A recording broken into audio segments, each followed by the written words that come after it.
ഇന്ന് ഞാൻ എത്തിയിട്ടുള്ളത് പറഞ്ഞാൽ ജനനായകൻ്റെ ഫസ്റ്റ് റോർ എന്നാണ് പേര്. ഗ്ലിംസ് ആയിരിക്കാനാണ് സാധ്യത. അപ്പോൾ അതിൻ്റെ ഒരു റിയാക്ഷനായിട്ടാണ് ഈ വീഡിയോ എടുക്കാൻ വേണ്ടിയപ്പോൾ എന്നാൽ ഈ വീഡിയോ ഒന്ന് കേട്ടിട്ട് ഇങ്ങനെ പാട്ട് പാടിക്കൊണ്ടിരിക്കും. അതാണ് വേറൊരു കേട്ടെന്ന് പറയുന്നത്.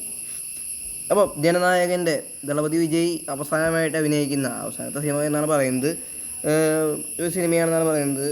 പക്ഷേ ഇനിയും സിനിമകളുണ്ടായിരിക്കുമെന്ന് ചില ഫാൻസൊക്കെ പറയുന്നുണ്ട്. എന്തായാലും നമുക്ക് ഇത് കണ്ടു വെക്കാം. ജനനായകൻ്റെ ഫസ്റ്റ് റോൾ. ഈ സിനിമയ്ക്ക് വലിയ ഹൈപ്പൊന്നുമില്ല, കാരണം ഇതിൻ്റെ ഒരു 2 പോസ്റ്റർ ഇറങ്ങിയിട്ടുണ്ടായിരുന്നു. ഇതിനൊരു പാർട്ടി സംഭവം എന്നാണ് എനിക്ക് അത് കണ്ടപ്പോഴൊക്കെ തോന്നിയത്. ഈ ഇപ്പോൾ ഇലക്ഷനൊക്കെ നിൽക്കാൻ പോകുന്നു, അപ്പോൾ അതുകൊണ്ട് എന്താണെന്ന് അറിഞ്ഞുകൂടാ. ഈ പടം എച്ച് വിനോദാണ് ഡയറക്ടർ ചെയ്യണത്. നമ്മുടെ തുനിവ് അതുപോലെ തന്നെ അജിത്തിൻ്റെ തന്നെ വലിമയും സംവിധാനം ചെയ്ത ഡയറക്ടറാണ്. പിന്നെ നേർക്കൊണ്ട് പറയുന്ന നല്ല പടം ചെയ്തിട്ടുണ്ട്. അപ്പോൾ അതൊക്കെ ഒരു പ്രതീക്ഷയൊക്കെ ഉണ്ട്. എന്തായാലും നന്നായിട്ട് വന്നാൽ മതിയായിരുന്നു. ഒരു കമേഴ്ഷ്യൽ പടം, നല്ലൊരു ഡീസൻറ്റ് കമേഴ്ഷ്യൽ പടമാണ് പ്രതീക്ഷിക്കുന്നത്. അതിൽ കൂടിയതൊന്നും അതിൽ കൂടിയത് സയൻസ് ഫിക്ഷനോ ഒന്നും പ്രതീക്ഷിക്കുന്നില്ല. പക്ഷേ അതൊരു അത്ലീക്ക് എടുക്കണ മാതിരി അറിയാലോ, ഒരു ആവറേജ് സ്റ്റോറിയൊക്കെ വെച്ചിട്ട് നല്ല രീതിക്കൊക്കെ എടുത്താൽ നന്നായിരിക്കും. ദളപതി ഫാൻസിന് അതൊക്കെ മതി സത്യം പറഞ്ഞാൽ.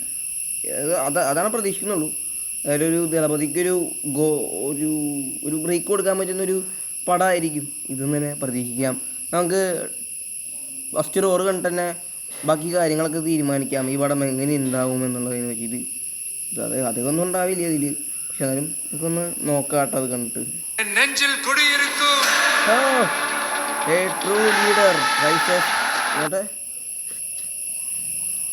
True leader rises not for power but for the people. നമ്മുടെ ജനനായകൻ എന്ന് പറയുമ്പോൾ അതിനറിയാലോ, ഒരു പാർട്ടി ടച്ചൊക്കെ ഉണ്ട്. നമ്മുടെ വിജയുടെ TVK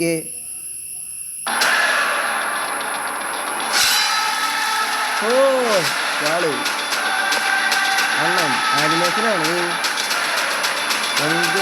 നാരായണൻ പോലീസ് അണ്ണൻ പോലീസായിട്ട് എന്തായാലും പൊളിച്ചിട്ടാ. പാർട്ടി ലീഡറാവാൻ തന്നെ ഭാഗ്യം.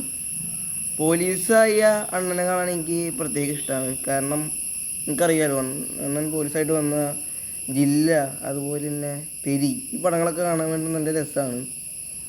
പിന്നെ മറ്റൊരു പടമില്ലേ, ഏതായാലും വില്ല്, അല്ല ഗസ്റ്റ് റോളായിരുന്നല്ലേ പോലീസായിട്ട്. കുഴപ്പമില്ല അതാണ്.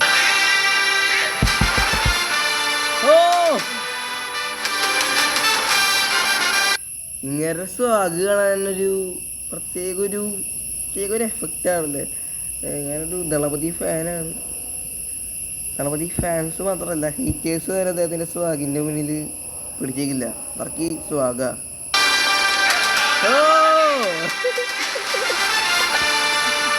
അല്ലെങ്കിൽ മൂത്ത്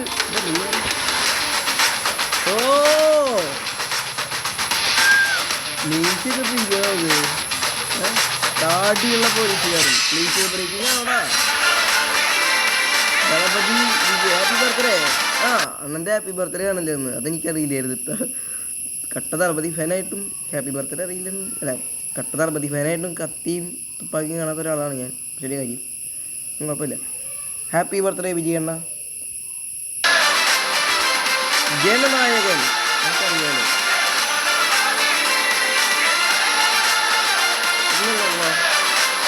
ലെറ്റ്സ് റൈസ് ടുഗെദർ. നമ്മൾ പോലീസായിട്ട് വരണതുകൊണ്ട് ചെറിയ പ്രതീക്ഷയുണ്ട്.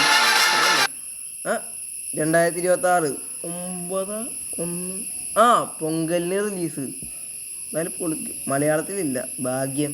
അല്ല, മലയാളത്തിൽ നന്നായിട്ടൊന്നും വന്നാൽ കുഴപ്പമില്ല കേട്ടോ. AIയിലൊക്കെ ഡബ്ബിങ് നടക്കുന്ന കാര്യമല്ലത്. അതായത് നമ്മുടെ കുബേരയിലൊക്കെ കണ്ടില്ലേ, നാഗാർജുനയുടെ ഉണ്ടോ AI വോയിസ്. പിന്നെ നമ്മുടെ രാജാസാബിലൊക്കെ അങ്ങനെയാണെന്ന് വെച്ചാൽ കുഴപ്പമില്ല. പക്ഷേ വിജയ് പടങ്ങൾ തമിഴ് തന്നെയാണ് ഒരു എഫക്റ്റ്, പ്രത്യേക ഒരു എഫക്റ്റ് തമിഴ് കാണാൻ അങ്ങനെയാണ് കിട്ടുള്ളൂ. കഴിഞ്ഞു. ഓക്കെ. അപ്പോൾ ഇത് പ്രൊഡ്യൂസ് ചെയ്യുമെന്ന് പറഞ്ഞാൽ KVN പ്രൊഡക്ഷൻസാണ്. ഇതാർട്ടിയാണ് ഞാൻ പറഞ്ഞു, നമ്മുടെ H വിനോദ്. പിന്നെ അനിരുദ്ധാണ് ഇതിൻ്റെ മ്യൂസിക്, അതൊരു പ്രതീക്ഷയാണ്. പിന്നെ ഇതിൽ ദളപതി വിജയ്ക്ക് പുറമെ പൂജ ഹെഗ്ഡെയാണ് ഇതിൽ നായികയായിട്ട് വരുന്നത്. കുറേയധികം കാസ്റ്റുകളുണ്ട്. പിന്നെ ബോബി ഡിയോളുണ്ട്, മമിതാ ബൈജു ഉണ്ട്, ഗൗതം വാസുദേവ് മേനോൻ, പ്രകാശ് രാജ്, പ്രിയാമണി, നരേന ആൻഡ് അതേഴ്സ്. യോഗി ബാബു ഉണ്ടാവാനുള്ള ചാൻസ് അറിയില്ല എനിക്ക്. അത് ഇതിൻ്റെ ഓഡിയോയിലോ മറ്റേ പൂജയിലാണ്ട് യോഗി ബാബുവിനെ കണ്ട പോലെ ഗോട്ടിൻ്റെ ആണ്. പിന്നെ സ്റ്റിൽസ് ഡി എന്നാലും ലിറിക്സ് അറിവാണ്. പിന്നെ ഇതിൽ ഡയറക്ടർ ഓഫ് ഫോട്ടോഗ്രാഫി, ഇതിൽ പാട്ടൊക്കെ ആക്ഷൻ അണിലായിരുന്നു. സാധാരണ അൻപർവിനെ കൊണ്ടെങ്ങാനും ചെയ്യിപ്പിക്കായിരുന്നില്ലേ ഈ ഒരു ആക്ഷൻ, അങ്ങനെ പൊളിച്ചേനെ.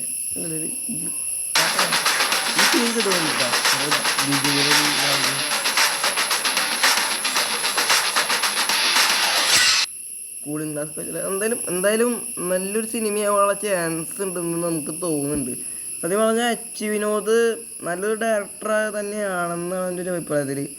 2 പടങ്ങൾ പൊട്ടി പാളിയെന്ന് വെച്ചിട്ട് പുള്ളിയുടെ നറുക്കൊണ്ട പറവയൊക്കെ അത്യാവശ്യം റീമേക്കായിട്ട് പോലെ പക്ഷെ നല്ലൊരു രീതിക്ക് തന്നെ എടുത്തിട്ടുണ്ടായിരുന്നു. പിന്നെ അദ്ദേഹത്തിൻ്റെ പിന്നെ കുറച്ച് പണ്ടത്തെ പടങ്ങളൊക്കെ, അതായത് കുറച്ച് പടങ്ങൾ മാത്രമേ അദ്ദേഹം ഡയറക്റ്റ് ചെയ്തുള്ളൂ. പക്ഷേ 2 പടങ്ങളൊന്ന് കൊമേഴ്ഷ്യലൈസ് ചെയ്യാൻ നോക്കിയിട്ട് സത്യം പറഞ്ഞാൽ ഒരു കത്തി ലെവലിലൊക്കെ വന്നാൽ മതി. അതായത് കത്തി അങ്ങനത്തില്ലല്ലോ, മെർസൽ ലെവലിലെങ്ങാനും വന്നാൽ കിട്ടുമായിരിക്കും. ഒരു ക്ലാസ് സാധനം പിടിച്ച്, ക്ലാസ് സ്റ്റോറി പിടിച്ച് അതിനൊരു മാസമാക്കിയിട്ട് അവതരിപ്പിക്കുക, അത് തന്നെ മതി ഒരു വിജയ് പടം ഹിറ്റാകാൻ വേണ്ടിയിട്ട്. സത്യം പറഞ്ഞാൽ വേറെ ഒന്നും വേണ്ട നമുക്ക്. ഓക്കെ, എന്തായാലും ഈ ലുക്കൊക്കെ പഠിച്ചിട്ടുണ്ട്. സാധാരണ പോലീസ് സിനിമകളിലൊക്കെ നായകന്മാരെന്ന് പറഞ്ഞാൽ താടി ഉണ്ടാവില്ല. എന്തായാലും ഇത് താടിയൊക്കെ ഉള്ള ഒരു പോലീസുകാരനാണ്. ഇയാൾ പോലീസുകാരനാണോ പൊളിറ്റീഷ്യനാണോ ഒരു സംശയമുണ്ട്. അപ്പോൾ ഗൈസ്, ഇതാണ് നമ്മുടെ ഇന്നത്തെ വീഡിയോ എന്ന് പറയുന്നത്. ഇത് വിജയണ്ണൻ്റെ സ്വാഗതമൊക്കെ അടിപൊളി കഴിഞ്ഞിട്ടാണ്. ഈ സിനിമ നന്നാവട്ടെ എന്ന് തന്നെയാണ് എൻ്റെ ഒരു പ്രാർത്ഥന. കാരണം അണ്ണൻ്റെ അവസാനത്തെ സിനിമയാണ്. അവസാന സിനിമയെങ്കിലും ഒന്ന് നന്നായിട്ട് വന്നോട്ടെ അല്ലേ എന്നത് നന്നാവണം. ചെറിയൊരു മോശമെങ്കിലും കിട്ടിയ യശ്വന്തൊക്കെ എടുത്ത് കൊടുക്കും, ആണ് മറ്റൊരു പേടി. അപ്പോൾ ഇതാണ് നമ്മുടെ ഇന്നത്തെ വീഡിയോ. ഈ വീഡിയോ ഇഷ്ടപ്പെട്ടെങ്കിൽ ലൈക്ക് ചെയ്യുക, ഷെയർ ചെയ്യുക, സബ്സ്ക്രൈബ് ചെയ്യുക. ഈ ജനനായകൻ എന്ന സിനിമയെ പറ്റിയുള്ള നിങ്ങളുടെ അഭിപ്രായം മറക്കാതെ കമൻറ്റ് ചെയ്യുക. അടുത്തൊരു വീഡിയോ ആയിട്ട് കാണാം. അതുവരെയും ബൈ ബൈ.